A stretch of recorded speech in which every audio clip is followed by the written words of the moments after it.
this week is going to be another Legion week. We had to rearrange the schedule since we had a conflict for the Realm talk. So this week, what I want to do is continue talking about equivalent sets and how their actual internals work, and actually looking at some more of the data structures that actually exist inside of an equivalent set and some of the operations that we do to actually,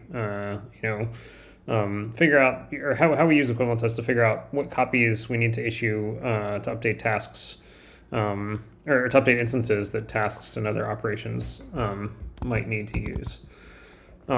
So before I do that, just a brief refresher for everyone from last week to remind everybody, what equivalent sets are.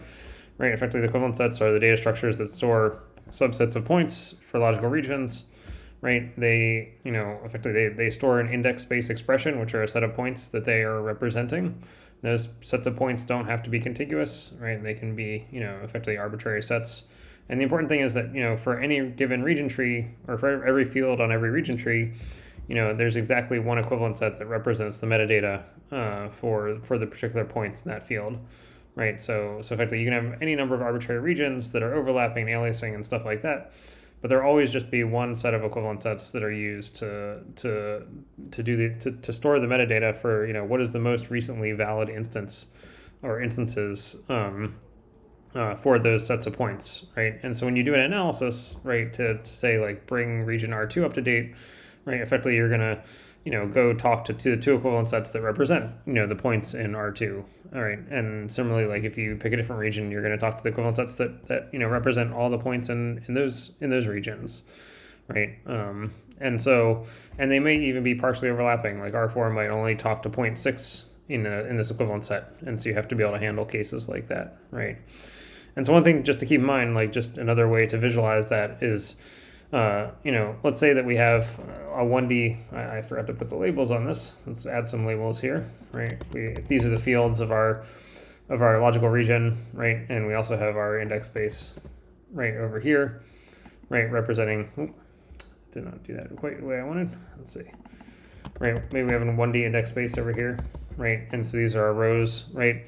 Of the points that our equivalent set is handling, right? We might have different tasks or different analyses that want to come in and analyze, different sets of points with different fields, right? In this particular equivalent set, right? So you have to handle all these cases where they might be partially overlapping, where like the set expression that we need to talk to in this equivalent set only handles some of the rows and some of the fields, right? But we're going to have special cases for cases where, say, for example, we know that we're touching all the points in the equivalent set. That'll actually allow us to do something, much more efficiently if we know that we're doing that, because that's actually a pretty common case.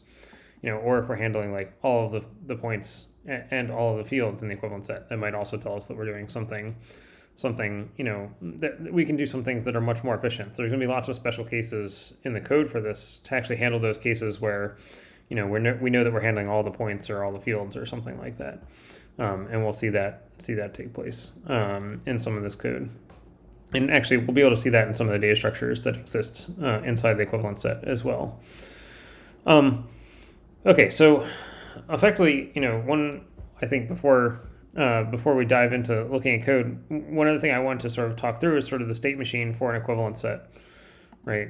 And one way to think of it is, what's happening inside of the equivalent set is it's maintaining, the set of the most recent sets of instances that represent the most recent valid data for those sets of points in those fields. Right. So anytime that you do a write, that's effectively going to overwrite things that that were already there.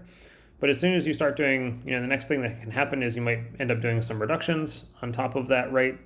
Right, that end up accumulating on top of that most recent write. So you still have to be tracking all the most recent write plus any reductions that have been done, right? And you have to do that all the way to the point where you actually do a read, right? And that read, will then allow you to collapse all the reductions onto the top of the most recent write and effectively produce a new instance, right? And that will continue to be the valid case, reading until you do another write. Or you do another reduce, right, and you start accumulating back on top, and then you come back to you do your next read and so forth. And so there's like a little state machine inside of every equivalent set, that's tracking all these different things. So let's actually take a look at some of the data structures that we use to represent the metadata inside of the equivalent set, and then we'll look at some of the methods that the analyses actually use to actually compute, what are the most recent updates, that need to be done to bring an instance up to date. Okay, so if we switch over here, this is inside of the equivalent set class. So we're in Legion analysis.h, and the equivalent set class is a pretty big class. Lots of methods and stuff on it. But we're just going to look at the metadata right now, just to see what are the member methods or member data structures that we have inside of this equivalent set to actually allow us to understand what's actually happening, right? Or what are the most recent valid instances? Well, so the most recent, probably the most important one of these cases is this total valid instances. And so you see this is a field mask set, which we talked about in an earlier lecture. Effectively is storing a set of things, but associated with each of those things is a field mask, right? Saying which fields they're valid for. And the reason we call this the total valid instances, right, is that these instances are valid for all of the points in the equivalent set set expression, right? So for all the points that are represented by this equivalent set, these instances are valid for all of those points, right? And so effectively you don't need to track the subsets of points that those things are valid for. They're valid for all the points in the set expression without needing to actually represent that explicitly, right? And so that comes back to this case, back here where you might actually have like this blue box here or the purple box, right? Where you actually have a set of points that actually span, you have an instance that actually might span, all of the points inside the equivalent set. So it's going to make it much easier to detect those cases and handle those cases if you have a list of the total valid instances, right? But we also might have cases where we also have effectively instances that are only valid for a subset of the points in the equivalent set. And these are stored in this partial valid instances data structure. Now let's actually unpack this this type over here, this view expr mask set. So you can actually see it's defined by this type def right here, right above it. And so what you see is that this is it's a map, effectively for each of the views, and these views are logical or instances, right? And I'm calling these logical views, but for the purposes of this discussion, why don't we just think of them as physical instances, right? The only other kinds of views that you might have are like fill views or sort of deferred views, which can happen with predication and stuff like that. But for the most common cases, these logical views are actually going to be like views onto actual physical instances that exist in memory somewhere, right? And so effectively, this is a set of those instances that live in memory, references to them, right? And then it also has for each one of those a field mask set, of index space expressions to represent which points this instance is valid for. Right, and the reason that this is a field mask set is that for different fields, you might have different expressions that are sets of points that this instance is valid for, right? And so you have to keep track of all those different things, right? And so this partial valid instances, right, is effectively just a way of saying these are the set of all the instances that have partially valid data in this equivalent set, but maybe aren't completely valid for all of the points in this set expression, right? And you might actually see the same view in these two different data structures, both in total valid instances as well as partial valid instances, but never for the same sets of fields, right? So effectively the same sets of fields, right, will always be disjoint from each, or for the same instance, these two data structures always have disjoint sets of fields, right? So an instance can only be in one of these two data structures for any given field at a time. And to make things, to help us out a little bit, we also store this field mask, which is a summary of all the fields that have partially valid instances. So effectively, you can think of that as a union over the summary masks for each of these field mask sets, to effectively say, do we even have any partially valid instances for any of these fields, right? So effectively, if you union together the summary masks from each of the field mask sets in this partial valid instances data structure, you would get this one field mask saying which fields have partially valid instances, right? And we can use that to effectively efficiently avoid tests or avoid iterating over the partial valid instances if we don't have to, right? And so that's a nice summary mask that we have there. In addition to this, we looked a little bit at this the last time. We also have this initialized data structure, right, which is effectively just a field mask set of index-based expressions saying, which sets of points have actually been initialized, right? And that is what allows us to detect things like, people trying to read logical regions before they've ever been written to, right? And to give errors in those particular cases or warnings if people are trying to do read write on uninitialized data and so forth, right? And so this is just a sort of a helper method for detecting those kinds of errors that users might make, or help our data structure to help us detect those kinds of uninitialized uses of logical region data.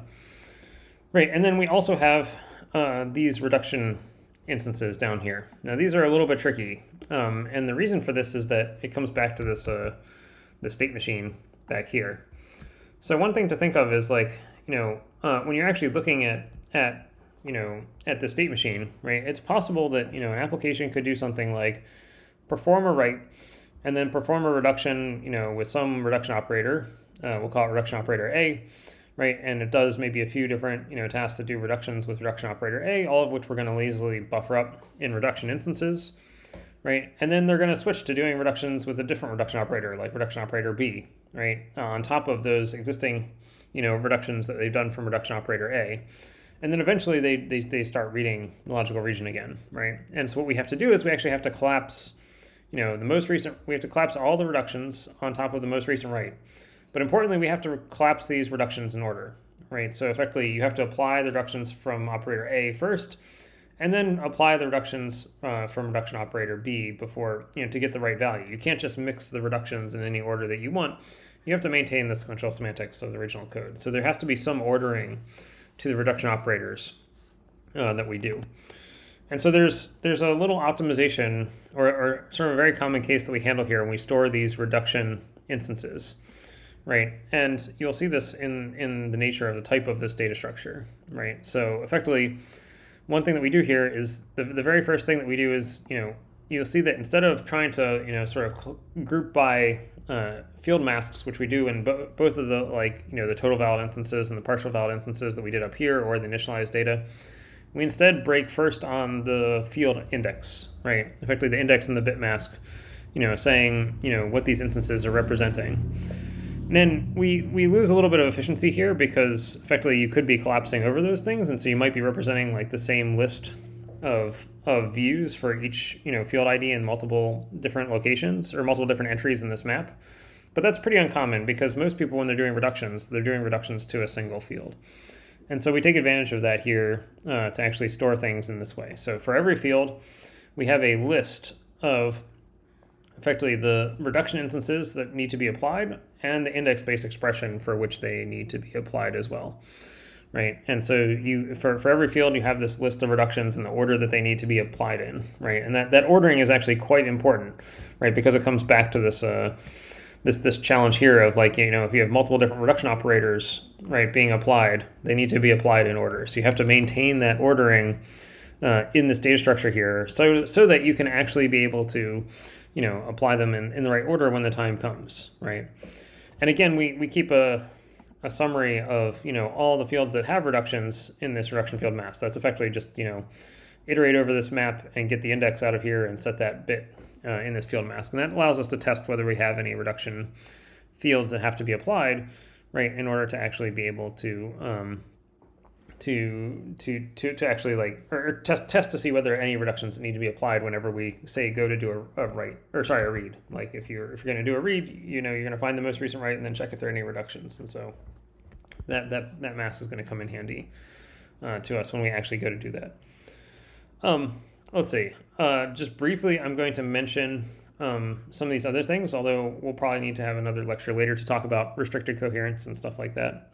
But effectively, restricted coherence, these restricted instances, you'll see that these data structures actually look pretty similar to some of the ones up here. They're effectively just tracking other kinds of instances that are in special states, right? So a restricted instance is one that, effectively all the data has to be flushed back to this instance after an operation has mapped. Say, like if you're going to, do like if you do an attach operation in Legion and you have to attach that to an external instance that exists outside of Legion, and you need to flush all of your data back to that external instance after every task that runs, right? Effectively, that when you do that attach operation, you can make that instance restricted. and that'll give us, effectively tell the equivalent set, hey, when you're done, mapping this, doing all the copies to update this task, you're also going to have to do some more copies to write the data back to this restricted instance. And so this tracks the list of instances that are restricted and which index-based expressions they're restricted for, and so forth. And again, you have summary restricted fields, and then you can do acquires and releases, which release these restrictions and then bring them back and so forth. And so these data structures are here to help with restricted coherence. In the common case for the vast majority of Legion applications, these data structures are almost always empty, and so you don't actually have to pay for them. Or analyze them terribly much, but the code is in here for handling those particular cases, and you can do that. We'll probably see that in a future lecture where we'll talk about restricted coherence. And the other thing that I'll comment on here, and this code is relatively new, but I'll comment on this data structure just because we're going to see some of the this popping up in a couple of different places here, is that you also have, not all of these views, right, are of single physical instances. Some of them might also be of, views of data that are actually collective, where you actually have like a bunch of different instances that are all in the same state, right, with all the same valid data, right, and those are represented by collective views, which are a special kind of logical view that we'll talk about in a future lecture. And so, we'll talk about how collective views work, but for the purposes of our discussion today, we're probably going to skip over that. But I just want to make you aware of it here, that might be happening here. And there's some other stuff down here that we'll encounter. There's some stuff for tracing, which again will be probably a future lecture, and we'll definitely get into some of these other things down here at some point later. But these data structures right here, these total valid instances, partial valid instances, and initialized and reduction fields. These are like the core of an equivalent set of what it's trying to represent, and the kind of analyses that you might want to do, or what you're going to need to do when you actually touch this equivalent set with a physical analysis. Okay, so I think the next best thing to do is to actually probably look at how we actually do an update for trying to analyze. Let's say we're trying to map a task and we want to bring the instance that task wants to use up to date. How does that actually work? Well, so I think if you remember the last time, we started looking at, I showed you that there are several different kinds of physical analyses that can be done, right? There's this base physical analysis class. It's a pure virtual virtual class. I guess it's not pure virtual, it has some base methods, but then you have to implement some of the derived methods here, such as being able to perform the analysis and stuff like that. Right, and of course, the most common physical analysis that gets run is this update analysis, right, which effectively says, I'm trying to map these, particular target instances for my task, and I want to be able to, get them all up to date so I can actually run my task with up to date data in my instances that the task is trying to use. And we sort of looked at how we traversed over the equivalent sets and things last time. So, I refer you back to that lecture to see how we do that. But today, let's actually look at the update set call that update analysis actually does, right? So if we look at update analysis, perform analysis, right? Like the thing that it does is that, for each equivalent set that it's asked to traverse, right, it's going to, invoke this update set method on the equivalent set and pass in the expression and masks that it needs to analyze for, right? As well as any, deferred events and stuff like that, which we'll talk about.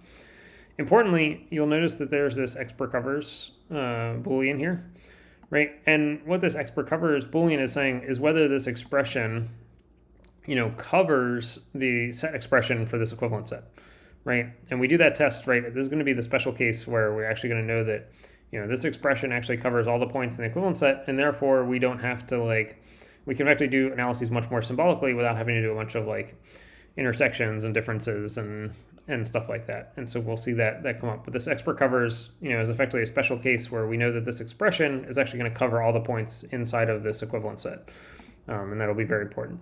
And of course, this is the field mask for the sets of fields that we're trying to analyze with our update analysis. So let's actually get a look at this update set method here.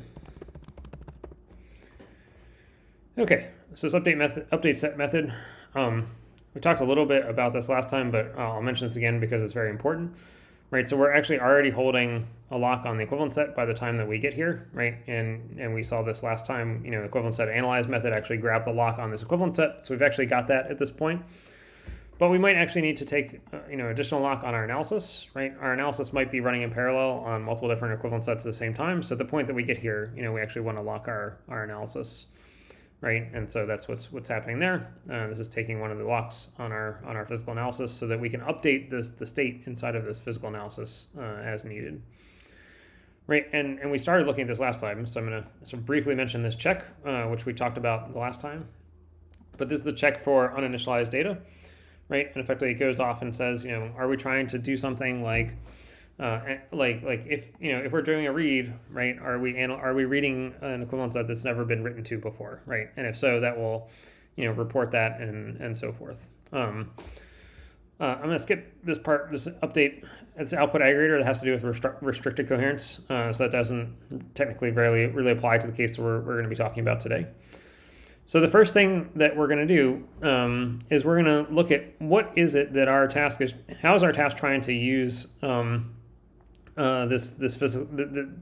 points inside of this equivalent set, right? How are we trying to update this particular instances that we're trying to use for our task, right? And so, well, in the first, there's sort of several different cases here. There's the reduction case, which I highlighted here. There's going to be effectively the write-only case right here, where we're trying to write to our instance, right? There will be a read-only case right here. And in particular, this is read-only when there are several readers trying to do the reading at the same time. We'll talk about that.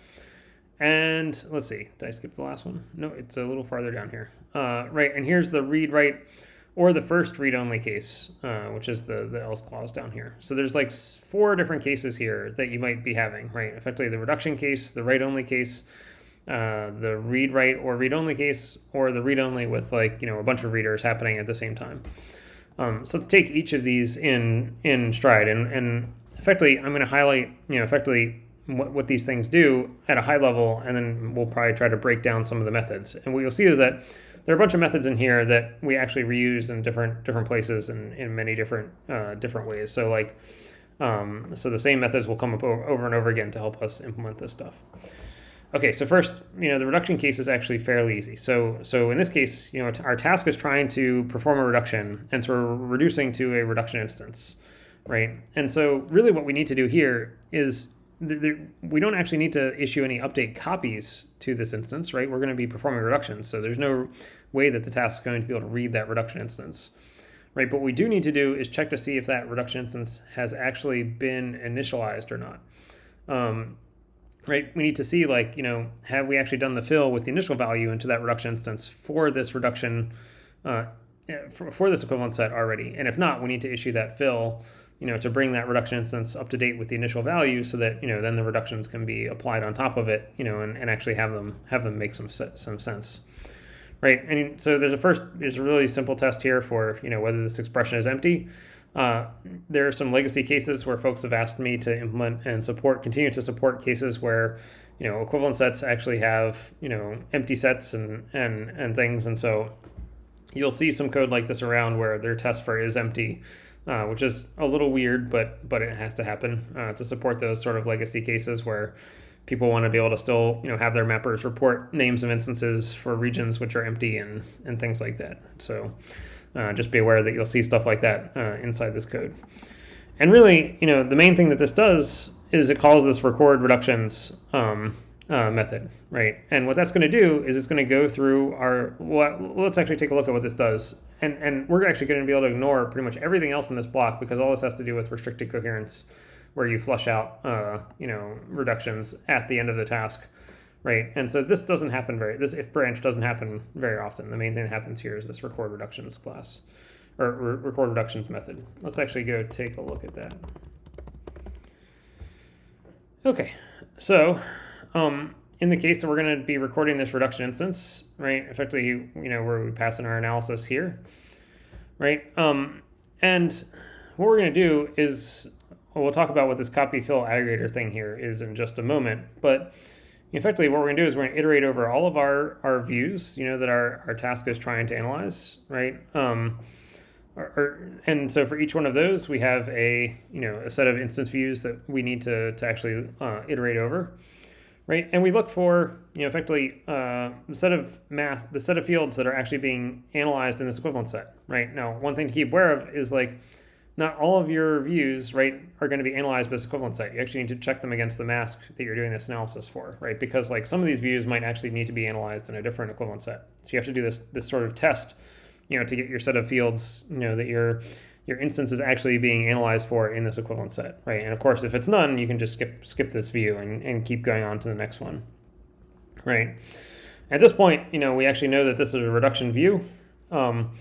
And we can get the fill view for it. Effectively, the fill view is effectively the view that we're going to issue, the fill operation for to initialize this if it needs to be brought up to date. I'm going to skip this, the collective view section because that's actually pretty complicated. And let's assume that we're not doing collective views, right? And so this is the individual reduction view path here, right?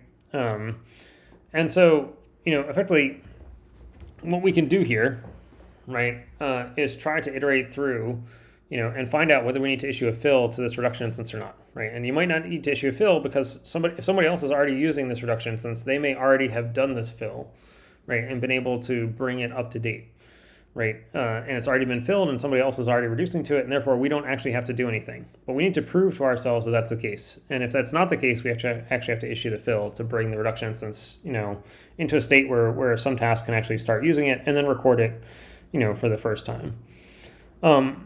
Let's see. So what we're going to do is we're actually going to, find our field ID. We're going to iterate over all the field IDs. This FIDX, effectively we're going to iterate over all the fields that are set in this reduction mask, right? And we're going to iterate over them one by one, and we're going to zoom through this list of previous instance views and index-based expressions, that have been done on this particular field to see if we're already in this list, and if so, are we dominated by all the index-based expressions, for our own view that have already been done here, right? And if so, then we know that we've actually already overlapped, someone else has already covered this reduction instance, with prior reductions, and therefore all the fills have been done to it, right? And so, we get this set, right? And we're going to keep iterating until we have this found covered set, right?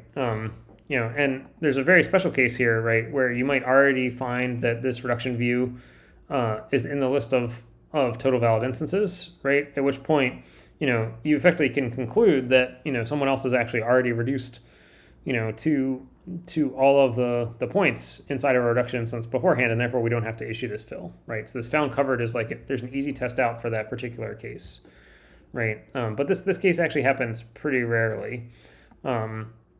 So if that's not the case, if we're not already covered, right, here we are iterating over this list of, prior instance views that are being reduced and the index-based expressions for which they're being reduced for. This if branch right here for the red view aliases, right, is effectively handling a collective instance case. So I'm actually going to skip that part. And we see that closes here. So let's actually skip. Or actually, no, this is the not aliases part. So this is actually the important part, right? And so this actually gets pretty complicated because what we need to do is find like the set of expressions that we've priorly been reduced for, right? For this particular instance view, right? So we're iterating over this list, right? Effectively, if we can conclude that,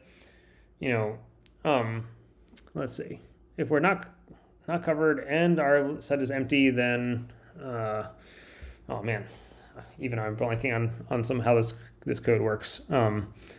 Let's see, if it's the same reduction op, then we get to, let's see, I'm trying to remember how all this code works.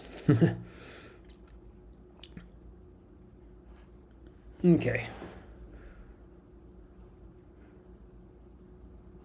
Whew. Okay.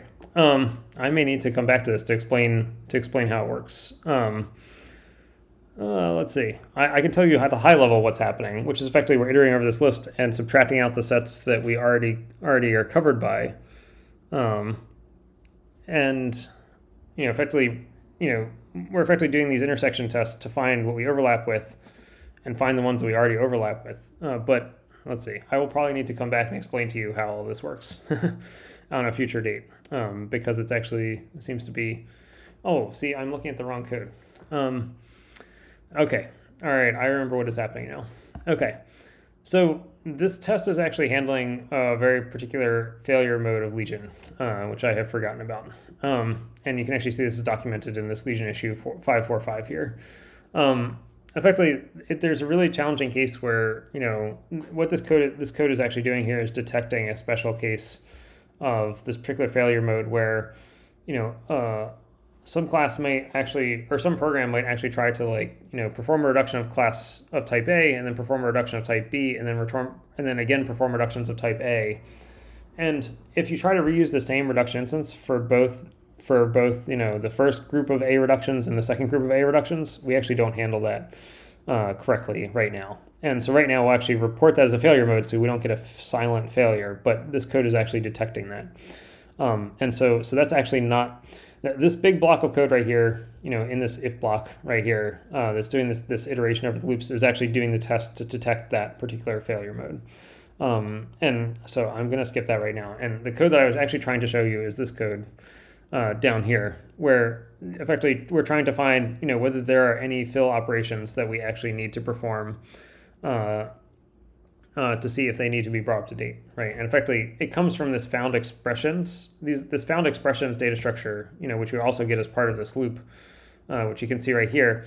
These are the sets of expressions for which this instance view has already been filled and is doing reductions to, right? And so if we have this set down here, right, we can effectively check it to see, what is the set of things that we actually still need to issue the fill for, right? And so effectively, we can do, a union of all the things in this set, right? And find the set of expressions that have already been filled. And if that volume is less than our expression volume, then we can compute a difference. And that remainder that's left are the sets of points that we actually have to do this fill operation on our new instance for, our new reduction instance for, right? And we'll actually be able to record that, right? And if we're actually in here, right, well then we just need to do it for everything, right? And so that's really easy to handle, right? And then we go around this loop here, right? Effectively doing it for any other fields that need to be done, right? And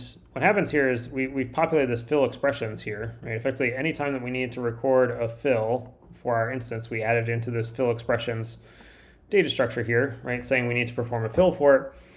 If we get down here, if we have a set of fill expressions, what we then do is we record that we have to do this fill inside one of these copy fill aggregator objects, which we get from our analysis. So let me actually explain briefly what these copy fill aggregators are. I'll come back over here to my pictures. Right, so you remember that we have our physical analysis. It's traversing many different equivalent sets that represent different sets of points, right? We could just turn around and issue the copies and fills and stuff that we have to do to bring things up to date right away to Realm, right? Effectively, as we on demand, we may need to just we could just go around and say okay, we need a fill here and a copy here. Let's just go ahead and do that. But that's actually probably not the most efficient way to do things, because Realm prefers to do things in bulk. It wants to see as big a copies and fills as it can, as possible to make it efficient. So what we do is we actually have these data structures called copy fill aggregators, right? That actually will aggregate, any copies or fills that need to be done to bring things up to date, for many different equivalent sets into one data structure. And then once we're done traversing all the equivalent sets, then we'll go off and run the copy fill aggregator to actually talk to instance views, find preconditions, and then issue Realm copies, right? And the same physical analysis might end up generating multiple different copy fill aggregators for handling different things. And we'll talk a little bit about those cases. But, for our purposes today, right, you might just think that there's one copy fill aggregator that'll handle all the copies and fills that need to be done for all the equivalent sets that this physical analysis might actually need to traverse. So back here in this code, what this is doing right here, is we're actually making if we don't have one already, right, we may already have one of these fill aggregators. We actually grab this up at the top of this method up here. Effectively, we check to see, do we already have a copy fill aggregator, as part of our analysis, right? Effectively, we ask our analysis, do we have any input aggregators And we'll talk about this, like why there's an event here associated with this copy fill aggregator in a minute. But effectively, we check to see if we already have one, we'll record that we already have this fill aggregator for ourselves.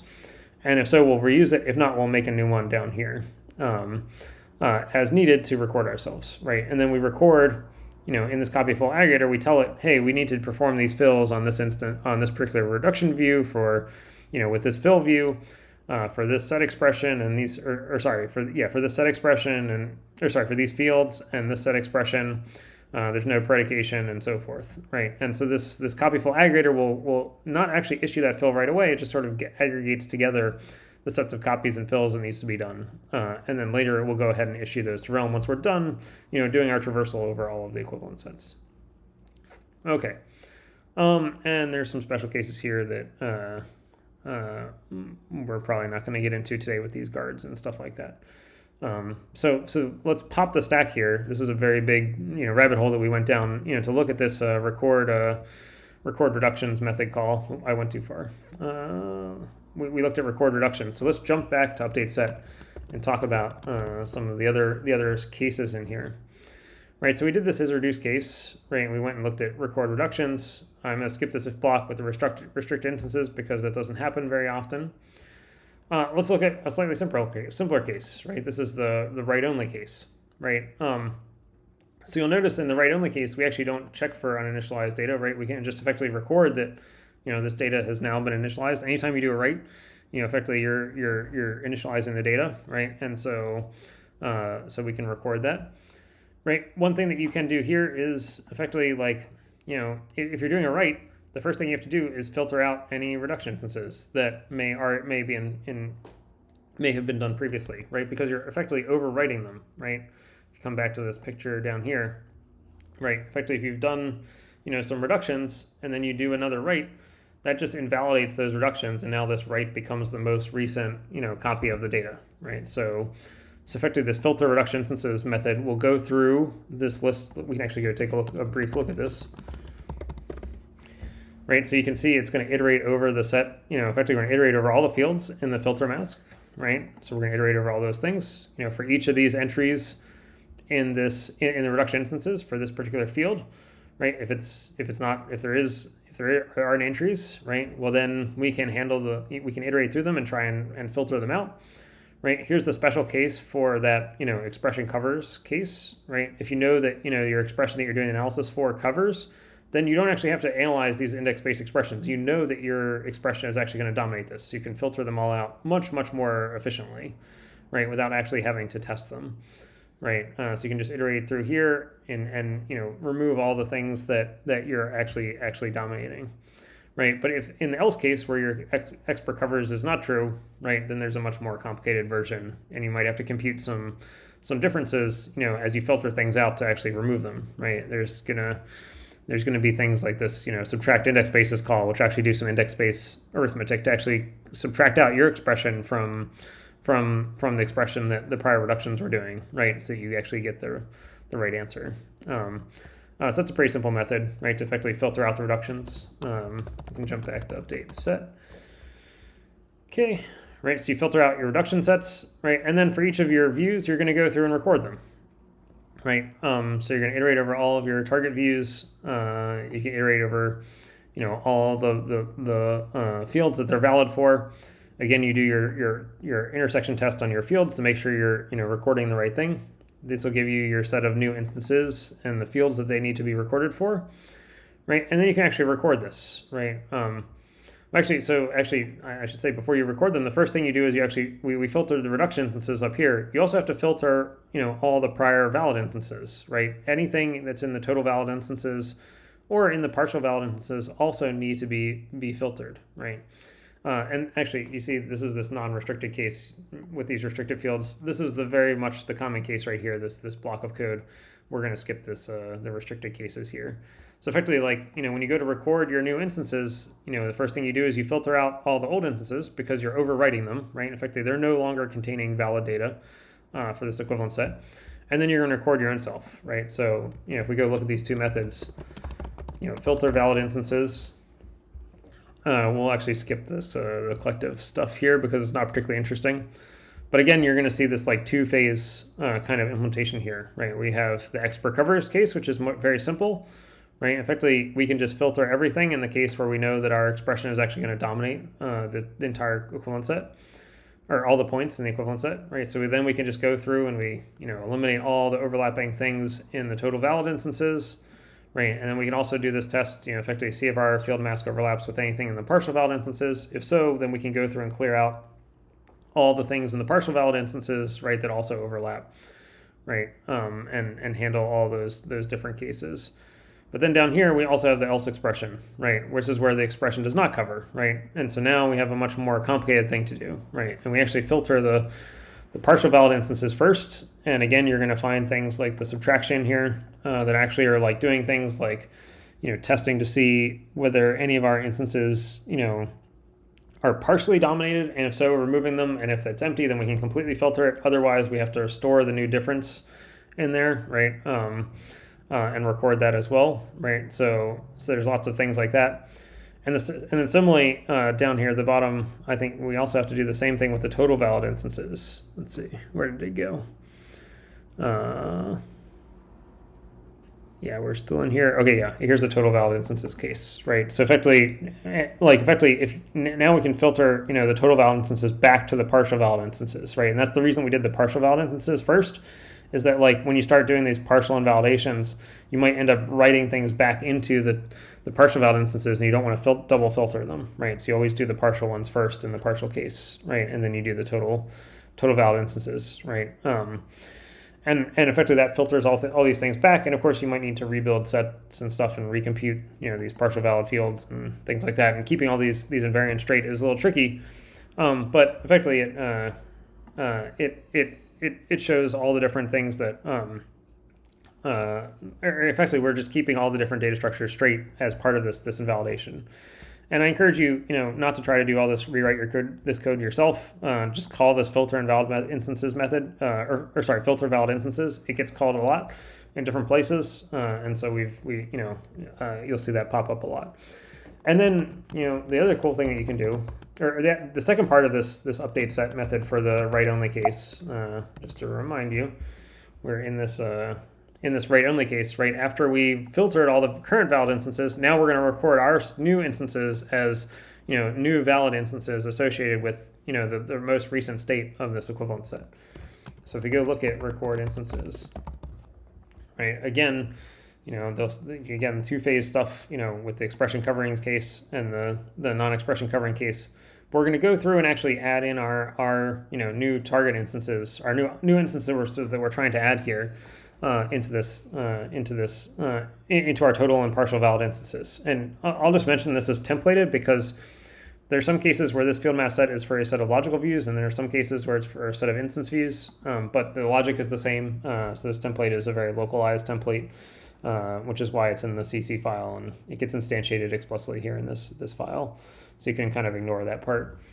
One thing to watch out for here, right, is that, let's say we're doing an update for, X per covers here. All of our instances are valid for all the points that we're going to update them for.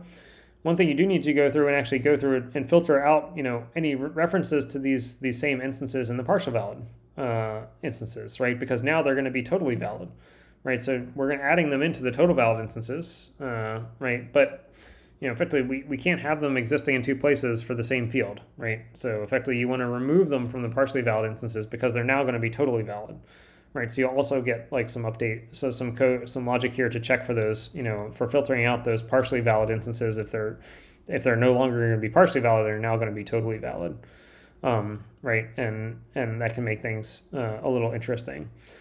The other interesting case in here is the else expression for the X per covers. Let's see, which I think is this one. All right, no, this is still total valid instances. Okay, yeah, this is the else branch for the X per covers. And you'll actually notice we actually have a special method here to actually, this happens enough that it gets its own method here. You're actually going to record these as partially valid instances, right? Now the fun thing here, if we go look at record partial valid instances, right, there's this whether or not to check to see if they have become, I guess this check actually says, if they're already totally valid, we don't need to record them. But when you record partially valid instances, one thing that you do need to check for is the case where, like, if this instance was already valid for some expression and we're now recording that they're partially valid for some additional expression, you need to check that the union of those two expressions don't dominate, the set for the whole equivalent set, right? So effectively, if that happens, you do a union, right, and then check to see if that union is the same size as the full expression for the equivalent set. And if that's the case, then you promote this instance up into the totally valid instances, right? So we kind of merge back together instances that may have been written in two different non-overlapping parts, right, that eventually end up covering all the points in this equivalent set, might eventually end up getting promoted up to the total valid instances, right? That we might want to see that get promoted all the way up. And if that's the case, then we can actually remove it from the partial valid instances and just put it in the total valid instances, right? And so things like that can happen. You actually see those cases occurring in here. So we do check for that to make sure that we maintain that invariant that, if at all possible, we want things to be in the total valid instances instead of the partial valid instances. Okay, let's jump back to update set. Let's see. So I'm debating whether or not I want to jump into the read-only cases. Let's see. Or maybe we'll do the read-write case. Yeah, I'm thinking we might need to do this one on a future date. Let's see if we can at least start some of the logic for it here. So this is the case. We'll come back to this case right here, this multiple readers case, where we might have multiple tasks reading at the same time. We'll talk about that case probably in the next lecture. But let's say we're doing a read-write case. So a read-write case is actually pretty straightforward to think about, right? Effectively, what you're saying is, I need to read, any prior data that was valid, and then my new instance that I'm updating is going to become the new valid instance because I'm going to be writing to it. So it'll be the only valid instance, for those fields in this expression after I'm done being analyzed, right? And again, we have this check for these copy fill aggregators, right? Effectively, if we've already got one, then we can reuse it. If not, we may end up making one as part of our execution. But we'll just keep in mind those copy fill aggregators, just for your purposes of understanding right now, they're just aggregating lists of copies and fills that have to be done, right? And so the main method that actually ends up getting called here, right, is this update set internal method. And the reason we break this out in a separate method is it actually gets used a fair amount in different contexts, and so effectively we put all that logic into a separate method. Okay, so this update set internal. What is it doing? Well, there's a bunch of arguments here, right? Like we've got, our input aggregator. We'll talk about, this previous guard stuff later. This is the analysis that we're doing. This is how we're trying to use it. This might be read-only or read-write. Here's our index-based expression with our covers, the set of fields we're trying to update for. These are the names of the instances that we're trying to update, and these are the views, their corresponding views for them, right? Notice these two vectors will always zip, so there's always, one-to-one correspondence. You might have multiple views for the same manager, which is why you get these like this field mask set for each physical manager. Some tracing stuff and recording and things like that. And so really, like, in order to bring an instance up to date, there's really only two things you have to do, right? You have to issue any copies to bring that instance up to date for reading or for read-write, right? So there'll be a method here, this make instance is valid, that will go and issue any copies to bring that instance up to date. And then you need to apply any reductions that happen on top of it, right? So effectively, if you check to see, are there any reduction fields that overlap with our mask? If so, we're going to go and apply those reductions, right, on top of that instances, or on top of the instances that we're now bringing up to date, right? And that's really all that happens in here. There's some special code here for, well, actually, yeah. So we do all that to bring ourselves up to date, and then down here we actually, if we've been asked to record ourselves as valid, we'll go and effectively record our instance as, I guess this is the restricted case. The more interesting case right here is probably this one down here, where you just record your instances, the new valid instances, right? Sorry, I skipped a step here. If you're writing, you definitely always filter yourself. We'll ignore this restricted mask again, right? Effectively, if you're writing, you filter all the prior valid instances, and then if you're asked to record yourself, you record yourself as the new valid instance. So this method is actually pretty straightforward at a high level. It looks like there's lots of stuff happening, but really it's like, issue copies to bring yourself up to date. apply any reductions, invalidate your prior instances if you're writing, right? And if you're recording yourself, then you record yourself as one of those new valid instances. And you remember we already looked at both of these, filter valid instances and record instances as part of the prior method calls that we did before. Right. So really, like, the interesting code in here is actually these two methods here. Right, make instances valid, which is actually going to issue copies from any of the total valid instances or partial valid instances to bring ourselves up to date, right? And then applying any reductions on top. So I think I'm actually going to incline to stop today here, and what we're probably going to do is going to dive into these two methods the next time, because they actually start to get pretty interesting in terms of how they actually try to efficiently figure out how to issue copies to bring ourselves up to date. But I think we'll dive into that the next time, since I've only got a few minutes left today. So with that, I'm probably gonna stop today. Are there questions that I can answer about how some of this stuff works?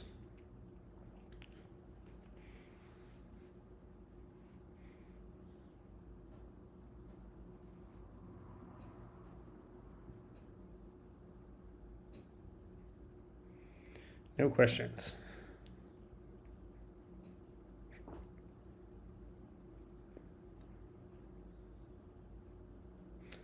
All right. Well, if there aren't any questions, I'm happy to wrap up a little early. If people think of things, I'm always happy to talk offline. Next week, I think Sean will be back to talk about Realm. So we'll probably pick up Legion again in 2 weeks. Okay, thanks everyone.